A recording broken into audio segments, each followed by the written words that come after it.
Welcome back to Okaloosa Today on Cox. I'm Doug Rayner with the City of Destin. Today we're going to take a look at what's new at the Destin Library, and joining me is the Destin Library Director Jurate Burns and the Information Systems and Technology Director Webb Warren. Your title's a mouthful, so I got through that. Thank you both for being here. It's always good to be here, Doug. Well, good. Very good to be here. There's a lot of new things going on over there, and we have the library on about once a year to talk about programs and activities, but something that we get to focus on today is some of the upgrades and some technology enhancements and some things that you're changing over there. So we hope that our public really appreciates what you guys are doing and a lot of the hard work you're putting in over there. To start, we always like to kind of give just a little bit of snapshot of the library. So Jurate, tell us where our library is and a little bit about it. Well, we're evolving, as all libraries are out of necessity, but the building itself is 10 and a half years old, and we're doing some physical space repurposing. As a matter of fact, right now it's probably kind of noisy as they're hammering at the library, but we're adding a media room and 2 study rooms. We had a focus group about a year and a half ago explore the issues, and we know just from the demand at our front desk that people want a place where they can study quietly, where tutors can meet with students, and we lack enough of that kind of space. So we're really excited about offering that opportunity within about the next 2 weeks. And you guys are actually in the middle of your renovation, right? Right, that's what I said. It's probably kind of noisy over there and dusty as they start, sanding down the sheetrock and so forth. But well, good. And let's talk a little bit about what the library has right now. We have, if you come over there, you're going to see meeting rooms and computer labs, right? Right. We have a computer lab that seats 9. And when we offer computer classes on Wednesday morning, we're closed to the public, so we can offer 2 different classes, one in the lab, one out on the main floor where we have 12 computers for the public. We're changing some of the classes. We're trying to update some of those. We found we saturated our market as far as beginning computer usage. Very, very few people need a class of that nature. If they do, they need a little one-on-one help. So Will, who's an excellent instructor, excellent organizer, has come out with a whole new agenda. I don't know if I'm getting ahead of myself. No, that's good. We'll talk about that in just a little while, because like you said, you guys are not just evolving with the structure, but you're also changing some of the things that the library has to offer. And that kind of flows into some things that Webb works on, and that's information technology and technology upgrades. That's way above my head, so I'll just kind of let you talk about some of the things that you guys have been doing and some of the things I think you guys are going to do in the near future. As Jurate said, we have had a computer lab and about a dozen public access PCs available for quite a while. And what we're doing is we are going to be upgrading those this year and to newer operating systems and adapt with the new technology that is coming out. And also adapting to the needs of our customers. And so we'll be doing that. We also have free Wi-Fi provided in the library, and a lot of people choose to bring their own technology, such as iPads or their smartphones or whatnot. Just need a good internet connection to do whatever they need to do.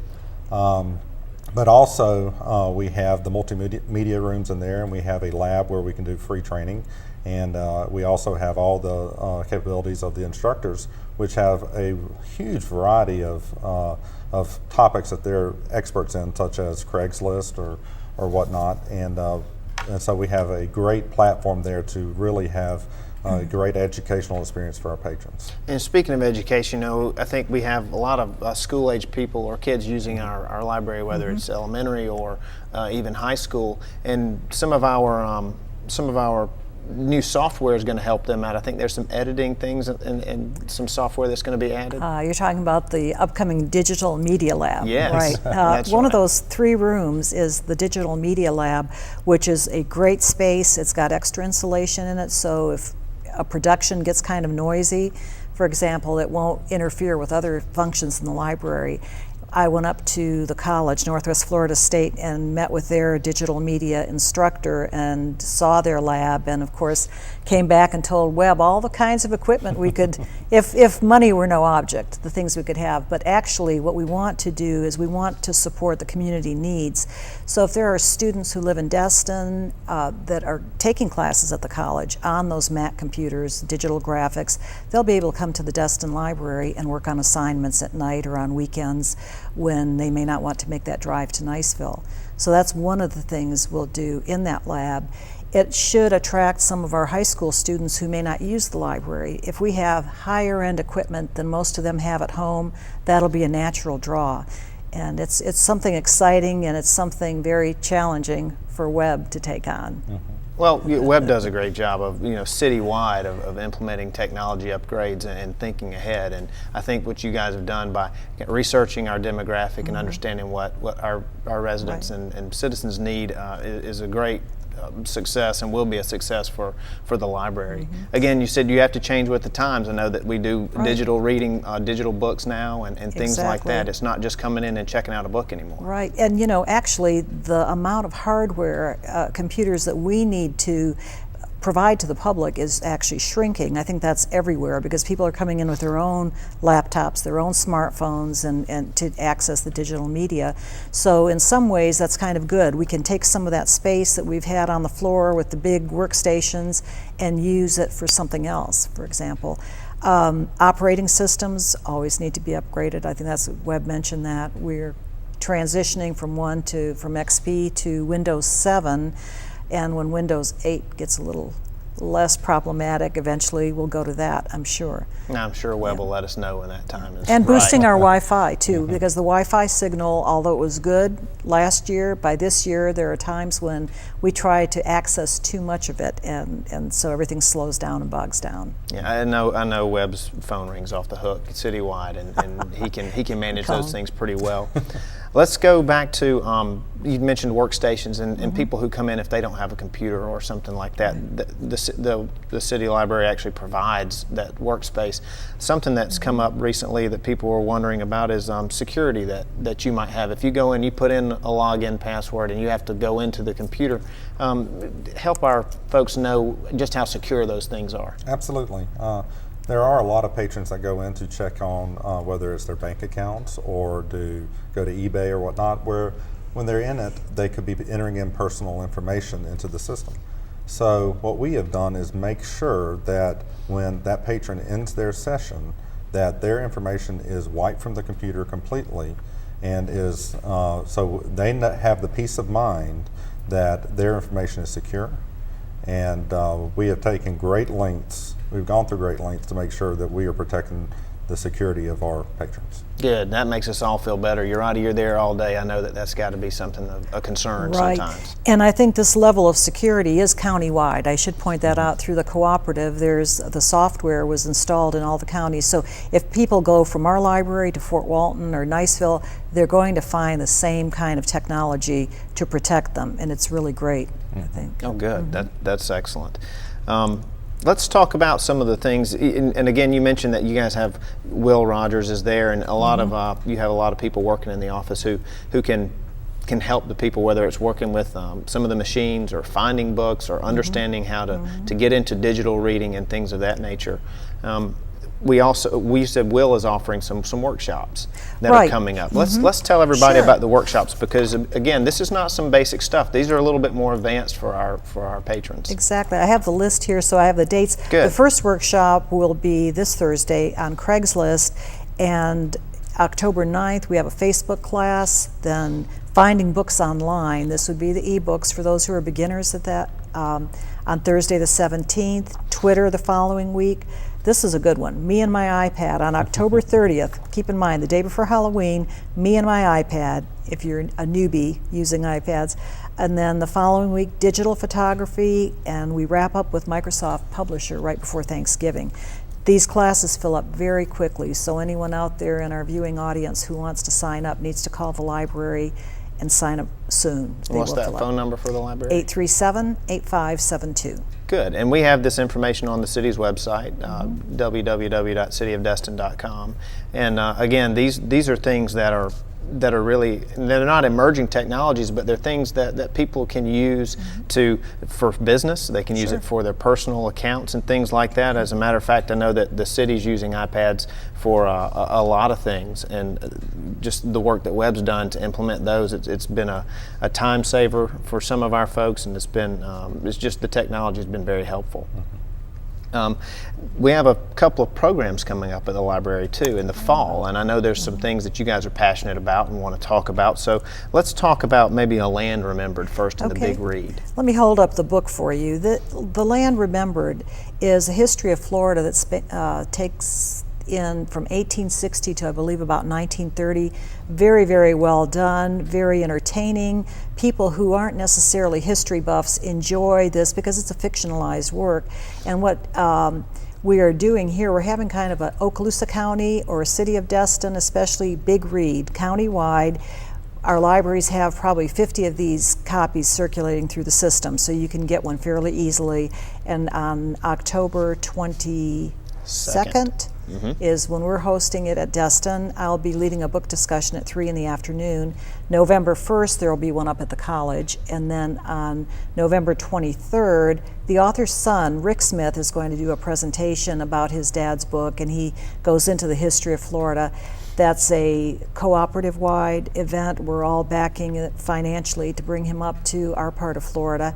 It will be at the Fort Walton Beach Municipal Auditorium at 2 o'clock on a Saturday afternoon, November 23rd. Okay? Good. That sounds great. And I haven't read the book, but I assume that it's very good. Have you read it? I have, and I have to reread it before I do the book discussion. It's been several years. We have an audiobook as well, which the narrator is great. You really get a feeling of Cracker, Florida. Oh, really? Yeah, you really do. Speaking of audiobooks, do we have a large amount of audiobooks at the library? I know Webb uses that a lot. So. Oh, I have one in the car all the time. We have probably 1,600 at our library. We weeded it so it may be down to more like 1,400 because we're always running out of space. And those of us, not me, but those like Webb who are more tech savvy, download them. I think, tell me, you got this today, right? Yes, I did. From audible.com, I think. And there are ebooks available through the library system as well, audiobooks. Okay. That's great. That's great. Again, just moving along with the times.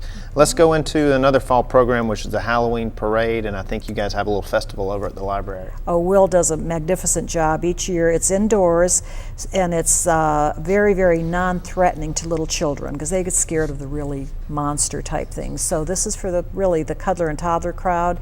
So there are balloons, there are gifts, there are little, he leads all the children through a parade, and he always dresses up in a unique costume of some sort each year. Yeah, he does. He really gets into it, and the kids love that. They do. You can see it on their faces.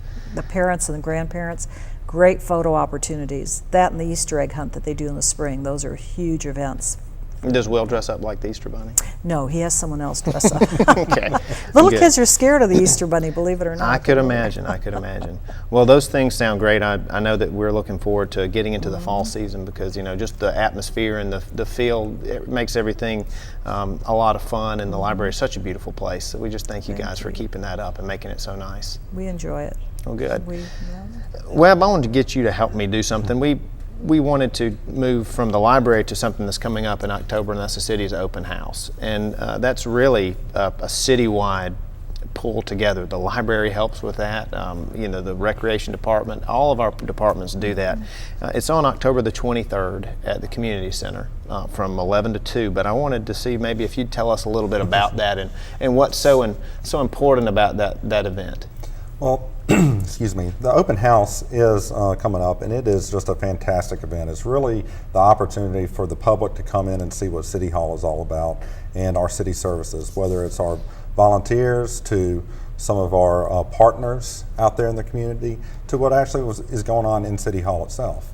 We will have some booths set up where each department will be there representing themselves, and you can ask questions, find out information, whatever you need, and talk with your city employees. And we will also have our partners there. So, and we will also be honoring our volunteers, which is so important to our operations at the city. We'll be providing free food. We'll be doing some cooking on the grill, and we will also be providing some sides with that, and it will be fantastic. And also the City Council will be there, and it will be your opportunity to meet your City Council. And we will also have some services such as the shred truck. So if you have some business documents, for instance, or personal documents, whatever, that you would like to dispose of in a secure manner and a green manner, the shred truck will be there where you can shred your documents, and those documents will be turned into recyclable material securely. And so that's a great service to our citizens and businesses of Destin. That's right. The shred thing is, the shred day is something we started last year, and actually that was your idea. So we appreciate you doing that. It was fairly well used, but we want to make sure that our residents and businesses know that they can come to the community center from 11 to 2 on October the 23rd for open house and do all those great things that Webb mentioned, but also bring your documents, and then you can bring a truckload if you like. The city is hosting that for free, and bring your stuff over to be shredded and taken care of. It's all secure, as Webb said, shredded on site, and then come in and have a hamburger or hot dog. I don't know what Webb has on the menu. He's the cook. But again, there's going to be giveaways, partner booths. I know the sheriff's office will be there. We usually have Harvest House and some of our other partners to show off, and the library is going to have a booth there, and I think it'll be a great event. It's just, again, it's that opportunity to interact with the city. Last year we had almost 300 people there, and it was really nice. And you know, it's another opportunity to thank our volunteers, because we have such a good volunteer base throughout the city. I think we're going to recognize the volunteers again this year. That's right. So that'll be really, really nice. It's nice to see all the people come out in the community so they can drop off their documents to be shredded, come in and eat and meet volunteers and sign up for more volunteerism. Maybe. That's right. Last year we invited a little over 200 people who volunteer, and that's committee members and soccer coaches. And Lance and I talked about this just recently on this show, but it takes a lot of things to make the city of Destin work. And I know the library has volunteers, you know, the Friends of the Destin Library and the Destin Garden Club that just really help make that library what it is, and it's really spectacular. So that's a really important part of the city of Destin, and we'll honor them at the open house on October 23rd. Is there anything else you guys want to add? I would like to add, because I didn't mention anything about our youth area. Some of the repurposing of the space we're doing is going to open up an area in our reading room, adult reading room area, for teenagers and young people to have kind of their own special spot. And we're really excited because the Destin Youth Council helped make suggestions, and Tina Capel, my assistant, and Kitty have been working hard to decorate it. I'm not going to tell you ahead of time about the decor, but it's going to be a really, really nice addition to the library. Well, good. And again, you guys are appealing to an audience that needs to use the library, and we want to make sure that they have something special there. So thank you very much. And Webb, Jurate, thank you for being here today. You're welcome. Thank you. Good to be here. We want to remind everyone to tune in next time, and to also, if you have any questions about the city, you can always go to the city website, cityofdestin.com. Please feel free to call City Hall at 837-4242 anytime. And we want to again thank you for watching the show, and be sure to tune in for Ted Corcoran with the City of Fort Walton Beach next.